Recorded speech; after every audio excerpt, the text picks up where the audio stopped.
What's going on, filmmakers? I'm Alexander Don, and today I'm super excited because we're gonna test out the brand new Sirui Nightwalker lenses. As you know by now, they already have a few lenses released, and now they released two brand new lenses, 16mm t1.2 and 75mm t1.2, all for super 35mm cameras. But if you know me and if you follow my channel, you know that I'm gonna test these lenses on full frame as well. Now, the reason I'm so excited about these lenses is because I previously tested the Sirui Sniper series, and these ones are also for Super 35, but they have autofocus, and I really loved how they looked, how they felt, and the image coming out of these lenses was absolutely amazing. And I was really curious to test these ones out, since these ones are a little bit more professional. They are designed for cinema use, so I'm gonna try and test them out and see if I like them or not. So I suggest unboxing these lenses first and see what they come with and how they look. So I'm gonna start off with the 75mm. So I'm gonna take it out. One thing that I want to mention is that I already unboxed these lenses before. I was way too curious to see what's in the box, but I wanna show you what they come with. So you get a few warranty cards with a few stickers, which is pretty cool. You get a cool pouch so you can store your lens whenever you put it in your bag. And last but not least, we get the lens, which is wrapped in this plastic bag, which is usually very airtight, but I already unboxed it. And this is how the lens looks. It feels super solid. It feels very similar to other high quality cinema lenses. This is something that I'm already used to Sirui.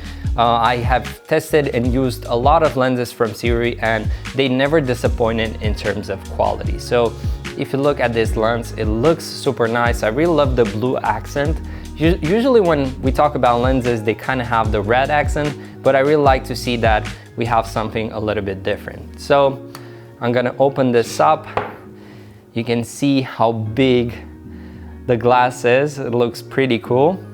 One thing that I really like about these lenses is that they have a 67mm diameter here in front, so I can put on my Nisi filter, so it's gonna be very easy to film with these lenses outside. So right here we have the 16mm t1.2. Now this one is quite impressive. I haven't tested a 16mm t1.2 before, so let's unbox it and see what's inside. This one comes as well with a warranty card and some stickers, which is pretty cool. We get a same pouch for transport or for storage, and the lens, which comes in this plastic bag, which I already unboxed. Check this out. Now, one thing that I want to mention is that I think their size is similar. So if I put them side by side, this is one of the things whenever you buy cinema lenses that you kind of want to look at, is that their aperture rings and their focus rings, they should be the same. So in this case, we have two lenses that are identical in terms of like weight and size, which is really good whenever you put them on a gimbal. I'm not sure if they are identical in terms of weight, but I see that they are identical in terms of size. So whenever you put these lenses on a gimbal and whenever you swap lenses, it's very important they have a similar weight and size, so you don't have to rebalance or recalibrate. And because you have the rings in the same place, it's very good whenever you swap lenses, especially if you have a cinema setup that usually requires two focus motors, one for the aperture and one for the focus. So this is a very good thing. It shows that Sirui put a lot of work in making these lenses the same, especially because we have a 75 and a 60mm, so the range is very big, but we can see that they are the same size, which is a very good thing in terms of performance. Now, this 16mm is crazy. I haven't seen a 16mm with a T1.2 before. Like I said, I never tested one, so I'm really curious to see how it's gonna go. We have a 0.3 meters minimal focus distance, which is kind of crazy. Of course, whenever you put a 16mm lens on a Super 35 sensor, it's not gonna look the same as a 60mm on a full frame. Usually a 16mm on a full frame is super wide, but on a Super 35 sensor is gonna be somewhere around like a 24mm. So you're not gonna feel the same wideness, but we're gonna put it on a full frame sensor as well and test it out. But 0.3 is really impressive for a lens like this. So I suggest putting these on a gimbal, calibrate my LiDAR system for them, and watch some footage. And then we're gonna get back to the studio and we're gonna do a more controlled test to see how they flare, how they handle minimal focus distance, and if they have focus breathing or not. So let's see some footage first. I know you can feel it. You can feel it. I know you can feel it. You can feel it. I know you can feel it. You can feel it. I know you can feel it. Down are we falling?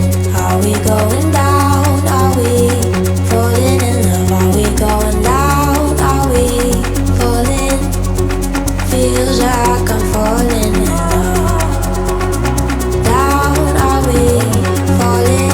Are we going down? Are we falling in love? Are we going down? Are we falling? Feels like I'm falling in love.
So let me know what you think about the footage.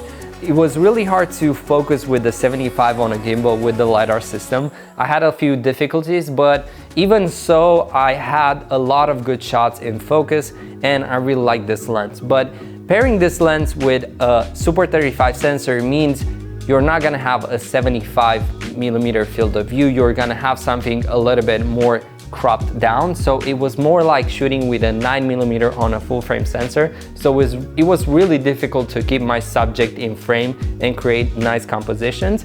But with the 16mm I had a lot of fun and it was super nice, especially on a day like today where it was super sunny. We had a lot of flares, there were a lot of texture in the background, and the T1.2 really helped out with separating our subject from the background. Now, I did test these on a full frame sensor as you saw, and the results were really impressive.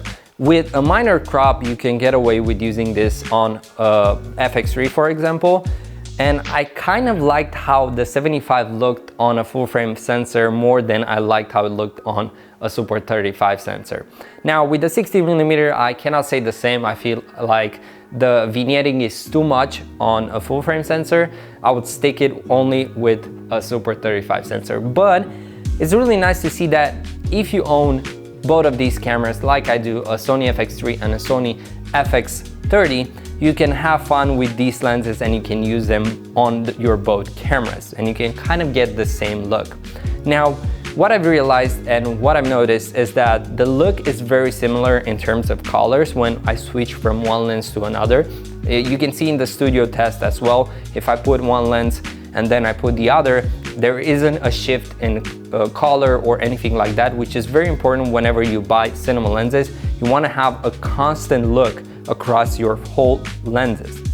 And this is something that I've noticed from Sirui. In the past, they had a few minor issues with the color change between lenses, but now with these ones, you can see that Sirui really put a lot of work in creating these lenses as good as possible. So from my point of view, I really like them and I feel that these are some proper cinema lenses that you can buy at an affordable price. Now I'm also gonna test these lenses in the night as well because they are called Night Walker, and I wanna see how these lenses perform in the night, especially because they are T1.2, so we might get some really beautiful bokeh.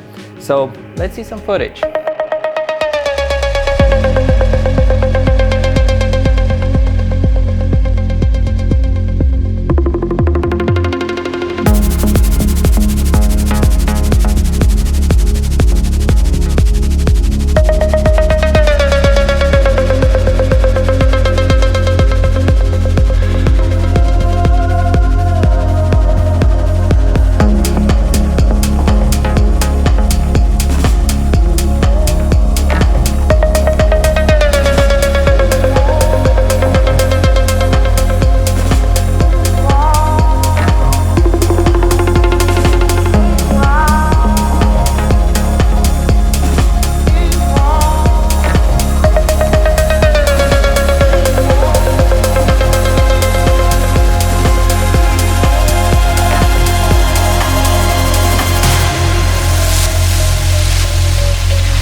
Alright, let me know what you think about the night footage as well.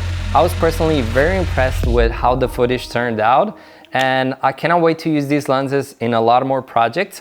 I wanted to use these lenses with my Ronin 4D as well, but sadly they don't fit on the Ronin 4D because of their construction. Because they are so small, they don't fit on my Ronin 4D, which is a bummer because since they are so small, they would have been a great choice for the Ronin 4D. But I'm gonna stick these lenses to my Fx30 and I'm gonna film a lot with them because I really like them. So until next time, I'm Alexander Don and thanks a lot for watching. Peace.